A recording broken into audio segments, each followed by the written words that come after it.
ಕರ್ಮಂ ನಿರಂತರಂ ಪಾಪ ಪುಣ್ಯಂ ದೈವ ನಿರ್ಣಯಂ. ಮನೆಗೆ ತಕ್ಕ ಮಗನಾಗಬೇಕೆಂಬ ಹೆತ್ತವರ ಕರಳು. ಆದರೆ ನಿತ್ಯ ನನ್ನ ಮನದಲ್ಲಿ ಕಾಡುತ್ತಿರುವುದು 10 ಮನೆಗಳು ಮುರಿಯುವ ಕಾಲದ ಕುತಂತ್ರ.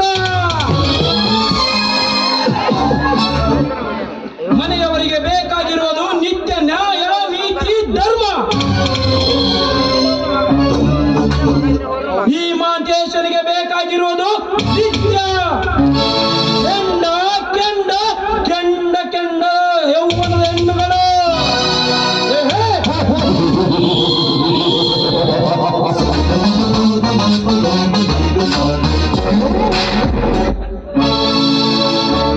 ಹೆತ್ತವರಿಗೂ ಹೆತ್ತ ಮಗನಿಗೂ ಎಷ್ಟೊಂದು ಅಂತರ.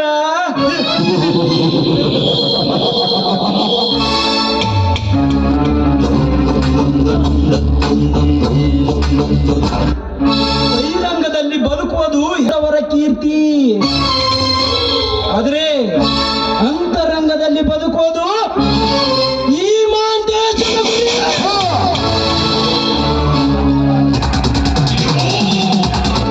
ನಾನು ಒಂದು ಹೆಣ್ಣಿನ ಮೇಲೆ ಕಣ್ಣಿಟ್ಟರೆ ಅವಳು ನನ್ನವಳಾಗಲೇಬೇಕು. ಒಂದು ವೇಳೆ ನನ್ನ ಇಚ್ಛೆಯನ್ನು ಧಿಕ್ಕರಿಸಿದರೆ ಅವಳ ಬಾಳಿಗೆ ಕೊಳ್ಳಿ ಇಟ್ಟುಕೊಳ್ಳಲು ಅವಳೇ ಕಾರಣವಾಗುತ್ತಾಳೆ.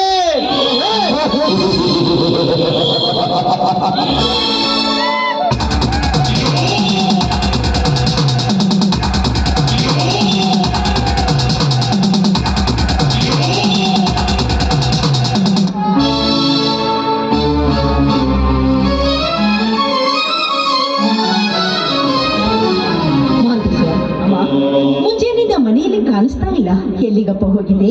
ಇಲ್ಲಮ್ಮ, ಮನೆಯಲ್ಲಿ ಕಾಲ ಕಳೆದು ನನಗೆ ತುಂಬಾ ಬೇಜಾರಾಗಿತ್ತು. ಅದಕ್ಕೆ ಸ್ನೇಹಿತರನ್ನು ಕಾಣಲು ನಾನು ಹೋಗಿದೆ ಅಮ್ಮ.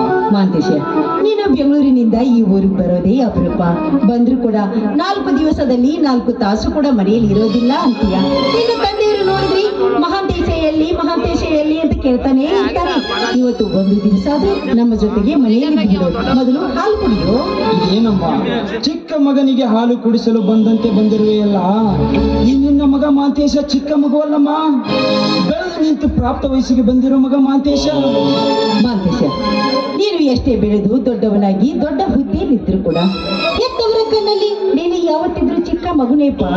ನೀನು ಚಿಕ್ಕವನಿದ್ದಾಗ ಚೊಕ್ಕನಾಗಿ ಬೆಳೀಲಿ ಅಂತ ಪ್ರತಿದಿನ ನಿನಗೆ ಕುಡಿಯೋದಕ್ಕೆ ಹಾಲು ಕೊಡ್ತಾ ಇದ್ದೆ. ಆ ಅಭ್ಯಾಸ ಇನ್ನು ಕೂಡ ನನ್ನಿಂದ ಹೋಗಿಲ್ಲ ಕಣಪ್ಪ. ಒಂದು ದಿನ ನಿನಗೆ ಕುಡಿಯೋದಕ್ಕೆ ಹಾಲು ಕೊಡದೆ ಹೋದ್ರಿ ನನ್ನ ಮನಸ್ಸಿಗೆ ಸಮಾಧಾನ ಅನ್ನೋದೇ ಇರೋದಿಲ್ಲ ನೋಡು.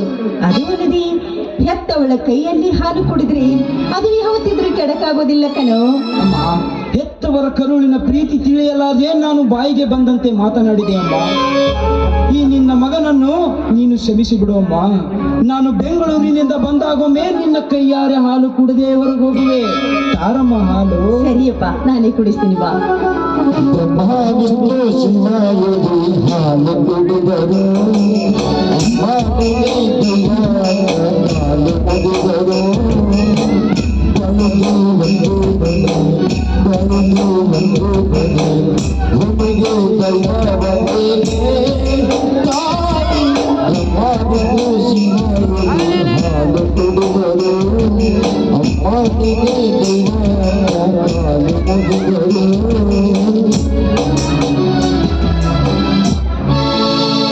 ಅಮ್ಮ, ನಿನ್ನೆ ರಾತ್ರಿ ನಾನು ಬರೋ ಹೊತ್ತಿಗೆ ತುಂಬಾ ಹೊತ್ತಾಗಿತ್ತು. ಅಪ್ಪಾಜಿ ಏನಾದರೂ ತಪ್ಪು ತಿಳ್ಕೊಂಡ್ರೇನಮ್ಮ? ನೀನು ಮಾಡಿರುವ ತಪ್ಪು ನಿನ್ನ ತಂದೆಯವರ ಕಣ್ಣಿಗೆ ಬಿದ್ದರೇನಲ್ಲಪ್ಪ. ಅವರು ನಿನ್ನ ಬಗ್ಗೆ ತಪ್ಪಾಗಿ ತಿಳಿದುಕೊಳ್ಳೋದಕ್ಕೆ ಸಾಧ್ಯ.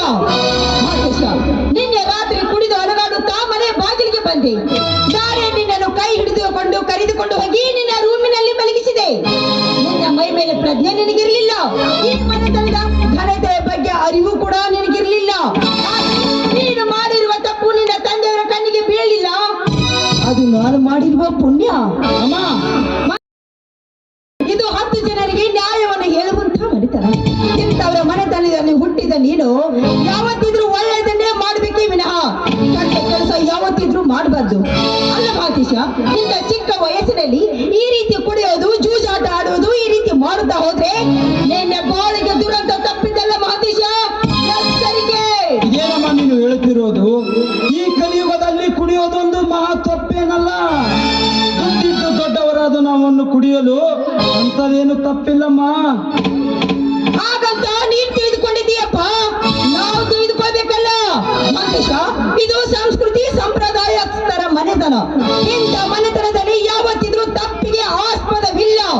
ಒಂದು ವೇಳೆ ಏನಾದ್ರೂ ತಪ್ಪು ಮಾಡಿದ್ರೆ ಅವರಿಗೆ ಶಿಕ್ಷೆ ತಪ್ಪಿದ್ದಲ್ಲ. ಅಲ್ಲಕನು ನೀನ್ ಈ ರೀತಿ ಮಾಡುತ್ತಾ ಹೋದ್ರೆ